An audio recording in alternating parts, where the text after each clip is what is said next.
Hello दोस्त, हम लोग जुड़ गए हैं top trending GK GS channel के साथ। अब हम लोग फिर रसायन शास्त्र का चैप्टर नंबर 2 लेके आए हैं, जिसमें हम लोग देखेंगे पदार्थ का वर्गीकरण। ठीक है, हम लोग पदार्थ की अवस्थाओं के बारे में पढ़ चुके हैं, जिसमें हम लोग पदार्थ की 3 अवस्थाओं के बारे में पढ़े थे, जो था ठोस, द्रव और गैस।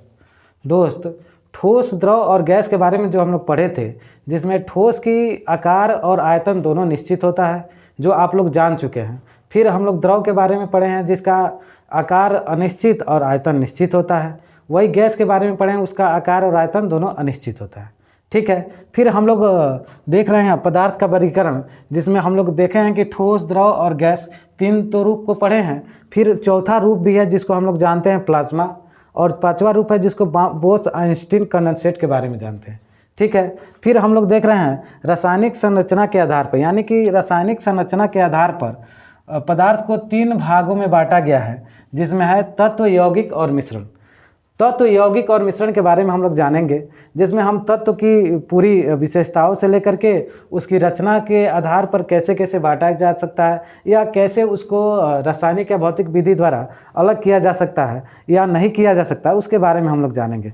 ठीक है, हम देख रहे हैं तत्व, यानी कि हम लोग 3 पार्ट को जान चुके हैं, तत्व, यौगिक और मिश्रण है। यानी कि पदार्थ को रचनाओं के आधार पर 3 वर्गों में बांटा गया है, जो है तत्व, यौगिक और मिश्रण। जिसमें पहला है तत्व, जिसके बारे में हम लोग जानेंगे पदार्थ का वह शुद्ध एवं सरलतम रूप, यानी पदार्थ का सबसे शुद्ध रूप, जो उसका सरल रूप है, जो किसी भी भौतिक या रासायनिक विधि द्वारा 2 या 2 से अधिक भागों में विभाजित नहीं किया जा सकता। यानी कि तत्व वैसा शुद्ध पदार्थ है जिसको हम किसी भी भौतिक या रासायनिक विधि द्वारा 2 या 2 से अधिक भागों में विभाजित नहीं कर सकते हैं। यानी कि तत्व किसी एक ही प्रकार के परमाणुओं से मिलकर बना होता है।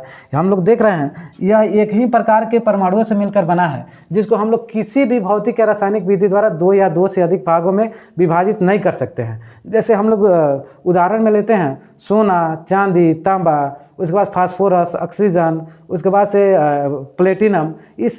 हम जो भी उदाहरण में लिए हैं, उनको हम लोग किसी भी भौतिक या रासायनिक विधि द्वारा अगर उसके छोटा से छोटा टुकड़ा भी लें और उसको तोड़ या फोड़ करके एक छोटा सा उसका कण ले लें, उसका भी हम लोग किसी भी अलग तरीके से नहीं जान सकते। यानी कि उसको भी जानेंगे तो वो प्लेटिनम है। अगर प्लेटिनम का चूर्ण है, अगर सोना का चूर्ण है तो सोना ही है, वो कोई और गुण को नहीं प्रदर्शित कर सकता है। ठीक है, फिर हम देख रहे हैं कि अब तक 111 से अधिक, यानी कि अब तक हम लोगों ने 1 से 11 तत्वों के बारे का मतलब तत्वों का आविष्कार हो चुका है, जिनमें हम लोग देखते हैं कि 92 जो तत्व हैं, यानी कि अब तक 1 से 11 तत्वों का आविष्कार हो चुका है, जिसमें 92 तत्वों को प्रकृति में पाया जाता है, यानी प्रकृति में विद्यमान है।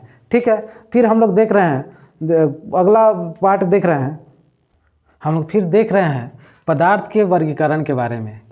पदार्थ की वर्गीकरण, यानी पदार्थ के वर्गीकरण को हम लोग स्टार्ट कर चुके हैं, जिसमें देखेंगे तत्वों का वर्गीकरण। यानी तत्वों का वर्गीकरण के बारे में देखेंगे।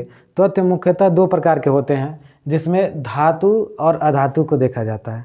ठीक है, यानी कि धातु और अधातु के बारे में हम लोग जानते हैं, जो कि धातु जो होता है और अधातु होता है, वो धातु में एक विशेष प्रकार की चमक पाई जाती है, जिसकी वजह से उनको हम लोग धातुई चमक बोला जाता है।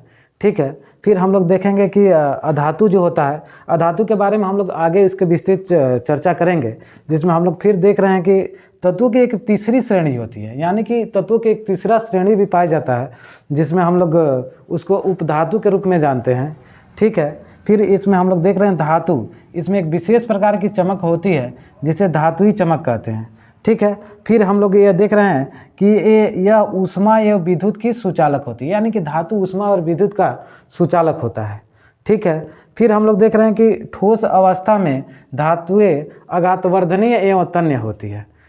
फिर हम लोग देखेंगे कि अधिकांश धातुएं कमरे के ताप पर ठोस अवस्था में पाई जाती है, लेकिन हम लोग देखेंगे कि कुछ ऐसा एक अधातु है जो हम लोग हमेशा द्रव के रूप में देखते हैं, जिसका नाम है पारा, जो कमरे के ताप पर द्रव के रूप में पाया जाता है। ठीक है दोस्त, हम लोग फिर अगले वीडियो में इसके अगला पार्ट लाएंगे, जिसमें विस्तृत जानकारी को देख पाएंगे। ठीक है, ओके।